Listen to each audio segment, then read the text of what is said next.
खबर यूपी के झांसी से है, जहां लक्ष्मी तालाब मत्स्य जीवी सहकारी समिति लिमिटेड डडियापुरा का निर्वाचन आज संपन्न हो गया। सुरेश रायकवार ने सभापति का फॉर्म लेकर अपने समर्थक साथियों के साथ आवेदन किया। इसके बाद उप सभापति के लिए एकमात्र शंकरलाल रायकवार ने फॉर्म लेकर साथियों के साथ आवेदन निर्वाचन अधिकारी विनोद व्यास के समक्ष पेश किया। समिति के द्वारा अन्य समितियों में भेजे जाने वाले सदस्यों ने भी अपने समर्थकों के साथ आवेदन पेश किया, जिनमें आकाश रायकवार, अशोक रायकवार, किशोरी प्रसाद रायकवार, राजेंद्र रायकवार आदि शामिल रहे। 12 बजे तक नामांकन पत्र दाखिल किए गए। इसके बाद 1 बजे तक समस्त नामांकन पत्रों की जांच की गई। जांच के बाद जांच अधिकारी निर्वाचन अधिकारी ने समस्त नामांकन पत्रों को वैध घोषित कर दिया।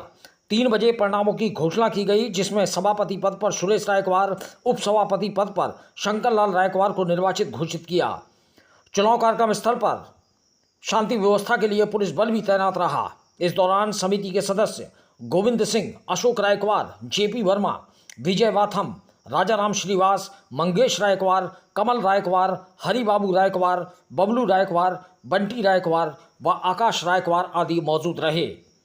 झांसी से डीप न्यूज के लिए दीपक चंदेल की रिपोर्ट। लक्ष्मी तालाब मत्स्य जीवी सहकारी समिति के चुनाव हुए और वो शासनाधीन सरकारी विभाग से हुए। विभाग के अधिकारी, निर्वाचन अधिकारी आए, सबको उन्होंने चुनाव में खड़ा किया। कुछ लोग इसमें निर्विरोध हुए और कुछ लोग चुनाव से हुए। आप किस पद पर थे? हम डायरेक्टर थे। और किन किन पदों पे चुनाव है?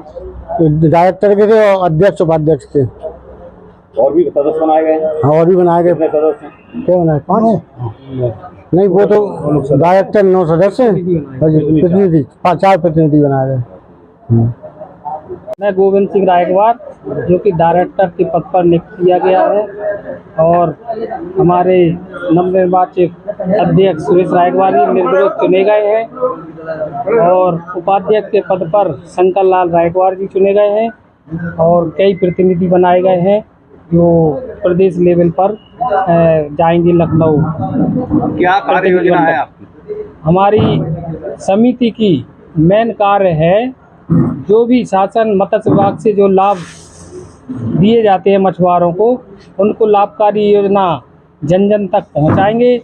और केंद्र सरकार एवं राज्य सरकार की जो सब्सिडी योजना चल रही है लोन दिलाकर, इसमें केंद्र सरकार का % रहता है कुछ माफ और राज्य सरकार का रहता है, तो उसमें सब्सिडी दी जाती है। लोन लेकर भी हम लोग मछली पालन का व्यवसाय कर सकते हैं।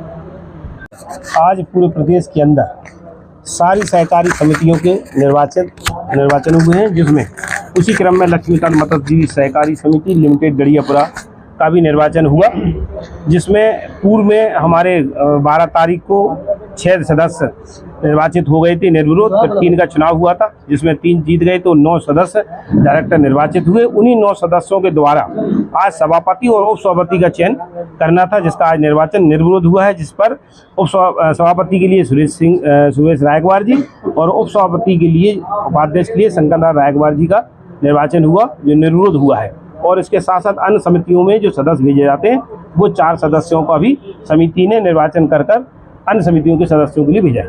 ये समिति का कार्य क्या होता है? ये मत्स्यजीवी सहकारी समिति मछुआ समुदाय के लोगों को संगठित कर तालाबों को ठेके लेकर उनको सभी को उसमें मत्स्य पालन कर आय अर्जित करने का एक साधन है। ये सरकार का इसकी क्या भूमिका होती है? सरकार की एक सरकार का ही उपक्रम है, लिमिटेड है, अर्ध सरकारी संस्था होती है। इसमें सरकार हम लोगों को वरीयता देती है। 2 हेक्टेयर से ऊपर के जो तालाब है वो समिति को दिए जाने का प्रावधान है।